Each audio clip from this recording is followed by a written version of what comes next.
বাহ কাকা, আজকে তো অনেক মাছ উঠেছে। হ্যাঁ, ভালোই হয়েছে। সামনের মাসে মেয়েটার বিয়ে, অনেক খরচ বুঝলি। আজকে আবার পাত্রপক্ষ দেখতে আসবে। বাজারে মাছগুলো বিক্রি করে ভালো পয়সা পেলে ভালো করে আয়োজন করতে পারবো। যাক ভালো। তা তোমার জামাই কি করে, কি নাম, চাষবাস করে নাকি? না না, শহরে একটা কেক কারখানায় কাজ করে, শহরেই থাকে। নাম সুবীর চৌধুরী। এখানে ওর মাসির বাড়ি। মেশোই সম্বন্ধটা ঠিক করেছে। ও বাবা, তাই নাকি? তোমার মেয়ের তো কপাল খুব ভালো, গ্রাম থেকে একেবারে শহরে। শুধু তাই না, ওরা বলেছে শহরে গিয়ে আমার মেয়েকে লেখাপড়াও শেখাবে। তারপরে ও যদি চায় তাহলে ও চাকরিও করবে। তবে যাই বলো, বাড়ির মেয়েরা বাড়ির বাইরে গিয়ে কাজ করবে, এসব আমার ঠিক ভালো লাগে না। শহরের ব্যাপার স্যাপার আলাদা, বুঝলে? আর তাছাড়া এখন কিন্তু মেয়েরাও কোনো অংশে পিছিয়ে নেই। ও সব কথার কথা। সে যাই হোক, মেয়েটা ভালো থাকলেই হলো। আমার মেয়ের তো আবার ছোট থেকেই পড়াশোনা করবার খুব ইচ্ছে ছিল, কিন্তু আমাদের মতো দিন আনা দিন খাওয়া বাড়িতে পড়াশোনা না করে ঘরের কাজকর্ম রান্না বান্না শেখাই ভালো। তুইও তো পড়াশোনা শিখেছিস, তা কি হলো? সেই তো বাপের মতো জেলে হয়ে ঘুরে বেড়াচ্ছিস। ছাড়ো ওসব কথা। মাছগুলো এখন বাজারে নিয়ে যাবে তো? হ্যাঁ হ্যাঁ, চল।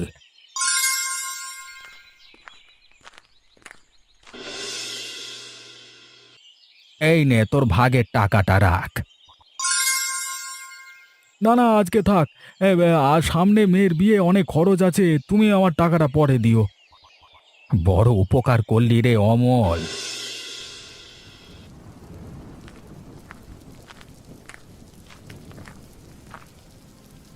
এ কি নিতাইদা, তোমার মুখটা এমন কাঁচু মাচু হয়ে আছে কেন? বাজার থেকে ফেরবার পথে অনেক মিষ্টি কিনেছিলাম, আরে একটা ট্রাকের ধাক্কায় সব মিষ্টি রাস্তায় পড়ে গেছে বুঝলি। আরে এতে এত দুঃখ পাওয়ার কি আছে? আমাদের হবু বৌমা আমাদের জন্য কত কি রান্না করেছে। আপনি আসুন তো, এখানে বসুন। আসল কথাগুলোই তো আলোচনা করা হয়নি। হ্যাঁ হ্যাঁ, বলুন। দেখুন, মেয়ে আমাদের খুব পছন্দ, তাই এক দেখাতেই আমরা রাজি হয়ে গেছি। আমার ছেলে শহরে থাকে, কত মেয়ের বাবা বাড়ি এসে রোজ বিয়ের প্রস্তাব দিয়ে যায়। হ্যাঁ সে তো দেবই, আপনার ছেলে তো হীরের টুকরো। তা দেনা পাওনার ব্যাপারটা আপনারা কি ভেবেছেন? ইয়ে না মানে, আমাদের সহায় সম্বল বলতে এই কুঁড়ে ঘরটা, আমরা কি আর দেব বলুন? আপনাদের কি দাবি যদি মানে? দেখুন, বেশি কিছু আমরা চাই না, তবে অন্তত 5 ভরি গহনা আর 1 লক্ষ টাকা ক্যাশ তো দিতেই হবে। এক মাসের মধ্যে এতগুলো টাকা আমি আমি কিভাবে জোগাড় করব দিদি? সেটা আপনি জানেন, মেয়ের বিয়ে দিচ্ছেন, এইটুকু তো করতেই হবে, তাই না? সে তো করতেই হবে, এত ভালো ছেলে শহরে থাকে, মেয়ের সুখের জন্য এটুকু করতে পারবে না? আচ্ছা আচ্ছা।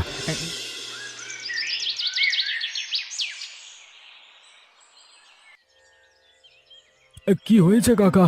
আজকে তোমাকে এত চিন্তিত দেখাচ্ছে কেন? বলিস না রে, পাত্রপক্ষ 1 লক্ষ টাকা আর 5 ভরি গহনা চেয়েছে। এক মাসের মধ্যে এতগুলো টাকা কিভাবে জোগাড় করব সেটাই ভাবছি। ইস, তুমি যদি আমাকে কালকে বলতে তাহলে জমিটা এখন কিনতামই না। কিসের জমি? আমার কাছে 1 লক্ষ টাকা জমেছিল, আর মায়ের কিছু গহনা ছিল, সেগুলো বিক্রি করে 1 লাখ মতো পেয়েছি। সেটা দিয়ে একটা জমি কিনছি। জমির মালিককে কালই অনেক টাকা দিয়ে দিয়েছি আগেভাগে অ্যাডভান্স। বাকি টাকা সামনের সপ্তাহে দেব। সমস্ত সইসাবুত হয়ে গেছে, নইলে আমি টাকাটা তোমাকে ঋণ হিসেবে দিয়ে দিতাম। কি আর করা যাবে, আমার কপালটাই খারাপ রে। তুমি অত চিন্তা করো না। দুদিনের জন্য আমি একটু শহরে যাচ্ছি, একটা কাজ আছে। ফিরে এসে দেখছি কি করা যায়।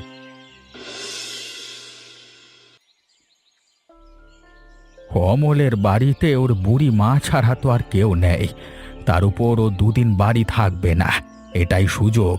ওর বাড়ি থেকে টাকাটা চুরি করতে হবে। কিন্তু এটা কি ঠিক হবে? এখন এত কিছু ভাববার সময় নেই। আর তাছাড়া তাছাড়া অমলের বাড়িতে টাকা চুরি হলে ওর কোনো সমস্যা হওয়ার কথা না। ও যা টাকা আয় করে, মা ছেলের ভালো করেই চলে যাবে। মা, আমি বেরোচ্ছি। কোথায় যাচ্ছিস? কিছুই তো বললি না। বললাম তো শহরে যাচ্ছি, একটু কাজ আছে। বাড়িতে এতগুলো টাকা রয়েছে, তোর কি এখনই শহরে যেতে হবে? কটা দিন পরে গেলে হতো না? খুব দরকার মা, দেরি হয়ে গেলে অনেক বড় সুযোগ হাতছাড়া হয়ে যাবে। সুযোগ? কেমন সুযোগ? তুই কি বলছিস আমি তো কিছুই বুঝতে পারছি না। ওসব তুমি বুঝবে না, আমাকে আশীর্বাদ করো, আমি চললাম। সাবধানে যাস, তাড়াতাড়ি ফিরে আসিস। স্যার, আমাকে একটা সুযোগ দিন। আমি মাধ্যমিক পাশ করেছি, আরও পড়াশোনা করবার ইচ্ছে ছিল, কিন্তু বাবা চলে যাওয়ায় সেই সুযোগটা হয়নি। আমাকে শিখিয়ে দিলে আমি ঠিক কাজ শিখে যাব।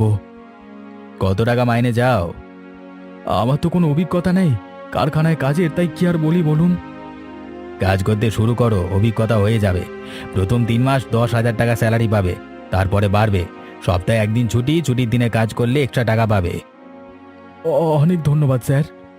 ঠিক আছে, সামনের মাসে 1 তারিখ থেকে চলে আসবে। আরে নিতাই কাকাও তো বলেছিল না ওনার জামাই এই কারখানাতেই কাজ করে? একবার গিয়ে খোঁজ নিয়ে দেখি তো। মেয়েটা গ্রাম ছেড়ে এত দূরে আসবে, ছেলেটা কেমন একবার তো খোঁজ নেওয়া দরকার। স্যার, আসবো? হ্যাঁ আসো। কিছু ফেলে গেছিলে নাকি? স্যার, একটা কথা জানবার ছিল। কি বলো? আপনার কারখানায় কাজ করে, মানে ছেলেটার নাম সুবীর চৌধুরী, কেমন ছেলে একটু বলবেন? আমাদের গ্রামের মেয়ের সঙ্গে ওনার বিয়ে ঠিক হয়েছে। খবরদার, ওই ওই ছেলের সঙ্গে বিয়ে দিও না। নেশা ভান করে কাজে আসতো, তাই কাজ থেকে তাড়িয়ে দিয়েছি। শুনেছি একাধিকবার বিয়ে করেছে। কালকে গ্রামে ফিরে কাকাকে এসব কথা জানাতে হবে তো। এমন ছেলের সঙ্গে কেউ মেয়ের বিয়ে দেয় নাকি? দেখ, ফালতু ছেলে কোথাকার সব। আসলে কাকা খুব সোজা সরল মনের মানুষ, ওনাকে বলেছে খুব ভালো ছেলে, উনিও বিশ্বাস করেছেন। আজকাল কারোর মুখের কথা বিশ্বাস করবার দিন নেই। ঠিক আছে স্যার, আমি 1 তারিখ সকালে সময় মতো চলে আসব। হ্যাঁ হ্যাঁ, এখন গ্রামে ফিরে মেয়েটিকে বাঁচাও। হায় হায়, এ কি হলো? সর্বনাশ হয়ে গেল। আমার ছেলের কষ্টের টাকা কে চুরি করে নিল? কি হয়েছে দিদি, কাঁদছো কেন? কাল রাতে একটু তাড়াতাড়ি ঘুমিয়ে পড়েছিলাম, সকালে উঠে দেখি ঘরের তালা ভাঙা। অমলের খাটের নিচে জমির জন্য টাকা ছিল, চোর সব টাকা নিয়ে পালিয়ে গেছে। সে কি কথা, তুমি কেঁদো না, অমল এসে ঠিক চোরকে খুঁজে বের করবে। কি হয়েছে মা? ঘরে চুরি হয়েছে রে, তোর কষ্টের সব টাকা চোরে নিয়ে গেছে। আমি যে শহরে যাচ্ছি সেটা তো শুধুমাত্র মা আর নিতাই কাকা জানতো, তাহলে কি না না, এটা সম্ভব না। অমল, তুই কিছু চিন্তা করিস না, গ্রামের সবাই তোর পাশে আছে রে। শোনো না কাকা, আমার তোমার সঙ্গে কিছু দরকারি কথা আছে। মেয়ের বিয়ে, বুঝতেই তো পারছিস, আজকে একটু গয়না কিনতে যাব। টাকা জোগাড় হয়ে গেছে? হ্যাঁ, অনেক কষ্টে। পরে কথা হবে, হ্যাঁ চললাম।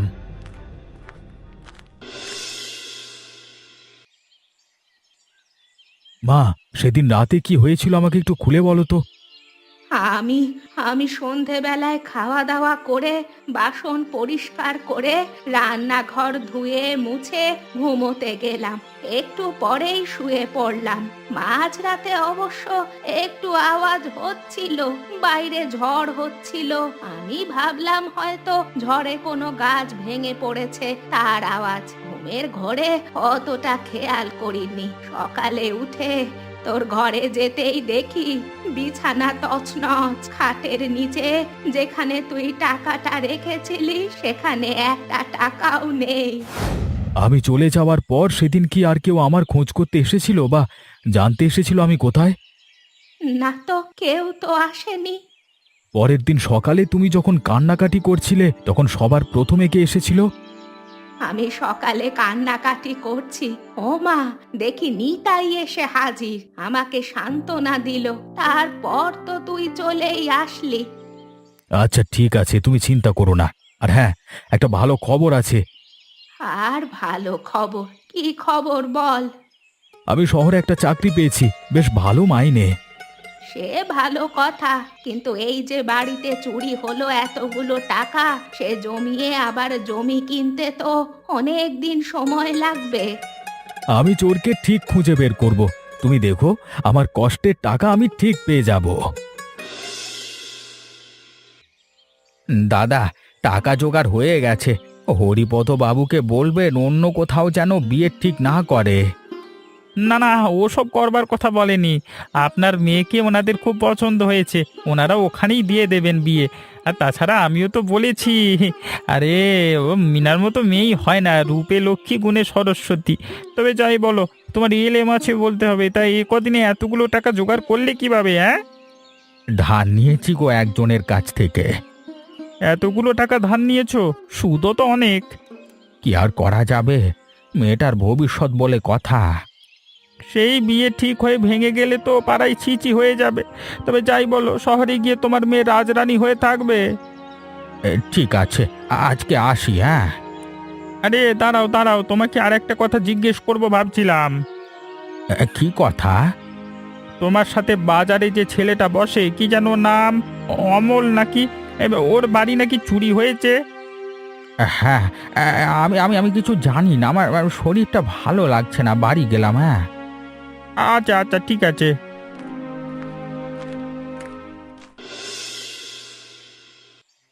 আমার কি অমলকে সব কিছু বলে দেওয়া উচিত? না না, সবাই জানতে পারলে ছি ছি করবে। মেয়েটার যদি বিয়ে ভেঙে যায়, বিয়েটা হোক, আমি নিজেই অমলকে সব জানিয়ে দেব।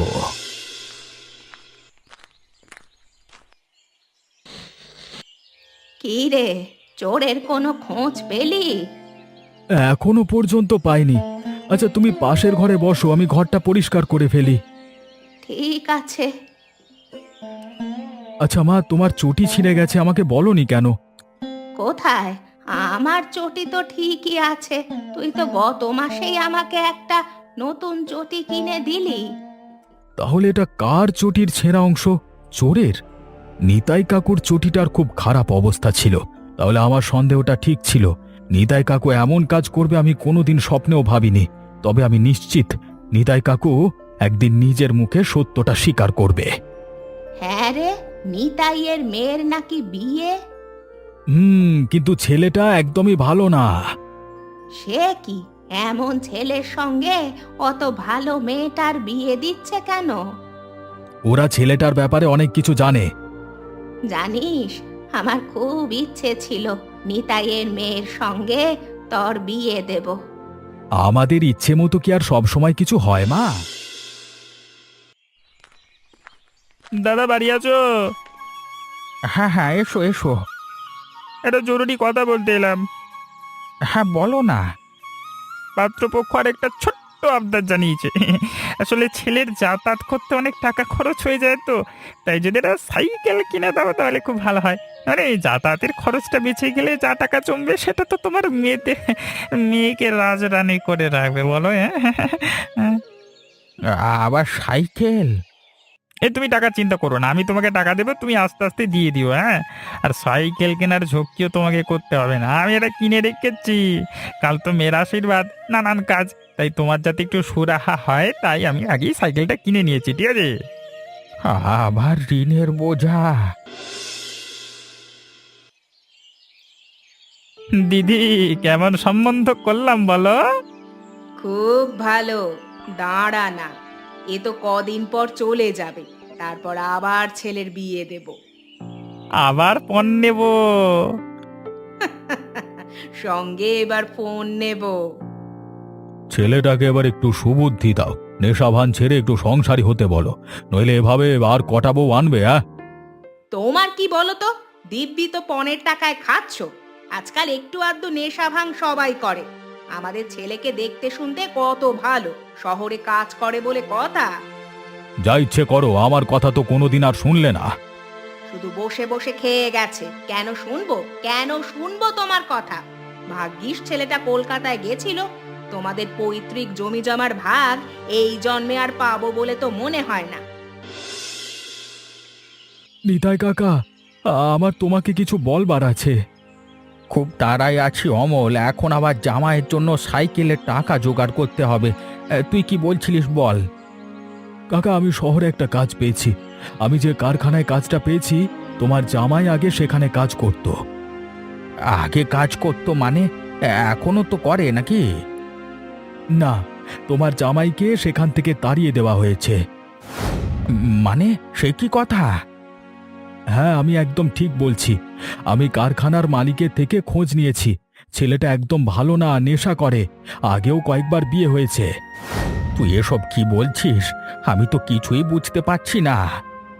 তোমার বিশ্বাস না হলে ছেলের মেশোকে জিজ্ঞেস করে দেখো।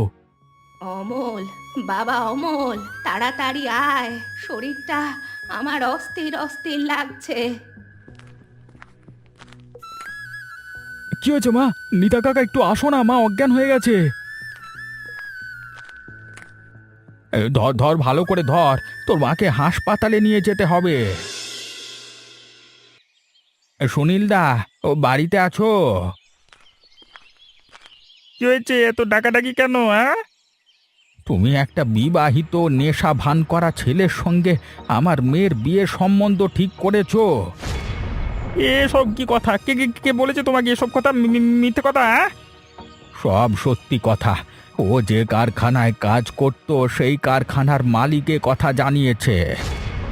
ও শহরে এসব একটু হয়, আর বউটা ভালো ছিল না তাই চলে গেছে। আমি ওই ছেলের সঙ্গে আমার মেয়ের বিয়ে দেব না। দেবে না মানে?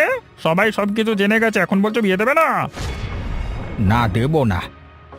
কিন্তু আজকে তো আশীর্বাদ, আশীর্বাদের দিন বিয়ে ভেঙে দিলে সারা পাড়ার লোক চিচি করবে তো। ভালো করে ঠান্ডা মাথায় ভেবে দেখো। আমি মরে গেলেও ওই ছেলের সঙ্গে আমার মেয়ের বিয়ে দেব না। ঠিক আছে, যা ভালো বোঝো করো, তবে ভেবো না তোমার মেয়ের জন্য আমাদের ছেলে পড়ে থাকবে। আগামী মাসেই ওর ধুমধাম করে বিয়ে হবে। হ্যাঁ,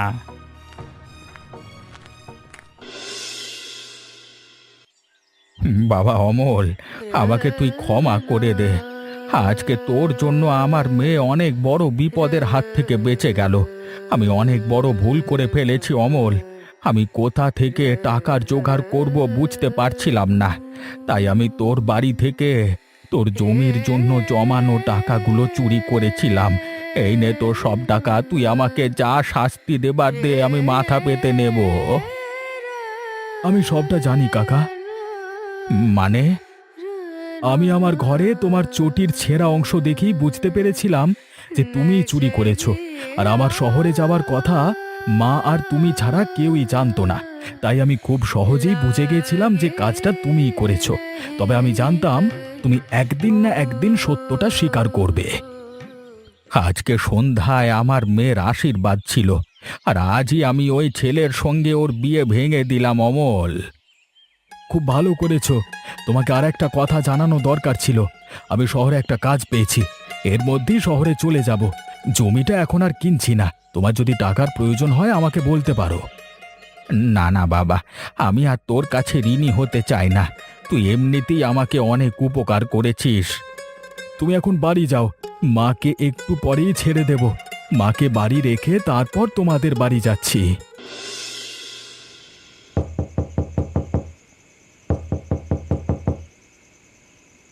কি হয়েছে, এত চিৎকার কিসের? তোমার মেয়ে আত্মহত্যা করতে যাচ্ছে, দরজা বন্ধ করে রেখেছে, দরজা খোলা যাচ্ছে না। দরজা খোল মা, দরজা খোল, আর আমার বাপের শাস্তি মেয়েটাকে দিও না। সুনীলদা বাড়ি এসে ওকে অনেক অপমান করেছে, তারপরেই ও ঘরে ঢুকে দরজা আটকে দিয়েছে। আশীর্বাদের জন্য সেজে গুজে খুব সুন্দর একটা শাড়ি পরেছিল। সুনীলদা ওকে বলল, তোর বাপের জন্য তোর বিয়ে ভেঙে দিলাম, দেখি তোকে কে বিয়ে করে। আর তারপরেই কি হয়েছে নিতা কাকা? অমল, আমার মেয়েটাকে বাঁচা রে বাপ। এই দরজা খোলো। আরে নিজের জীবনের থেকে দামি আর কিছু নেই, তোমার বিয়ে হবে, আমি কথা দিচ্ছি। তুই মরতে করতে যাচ্ছিস কেন মা? আমাদের তো মরা উচিত। এসব কি বলছো? কাকা কাকা তুমি চিন্তা করো না, আমি ওর জন্য সুপাত্র খুঁজে এনে দেব। কোথায় পাবি সুপাত্র? একবার বিয়ে ভেঙে গেলে তাকে আর কেউ বিয়ে করতে চায় না। আর যদি আমি তোমার মেয়েকে বিয়ে করতে চাই? তুই? হ্যাঁ, যা কিছু হয়েছে তাতে তো ওর কোনো দোষ নেই, তাহলে ও কেন লোকের কথা শুনবে? ও কেন নিজেকে শাস্তি দেবে? বাবা, বাবা, আমার মেয়ে অনেক ভাগ্যবতী। আজকে ওর আশীর্বাদের তারিখ ছিল না, আজই আমরা বিয়ে করব। আর বিয়ের খরচ নিয়ে তুমি কোনো চিন্তা করো না, আমরা মন্দিরে বিয়ে করব। আমি সারা জীবন তোর কাছে ঋণী হয়ে থাকবো রে। তুই আমাকে বাঁচিয়েছিস, আমার মেয়েকে বাঁচিয়েছিস, আর আজকে তোর জন্যই আমার মেয়ে একটা বাজে ছেলের হাত থেকে রক্ষা পেল। থাক না ওসব কথা, এই জন্যই তো বলে যা হয় ভালোর জন্যই হয়। আর তুমি যে নিজের ভুলটা বুঝতে পেরেছো এটাই অনেক।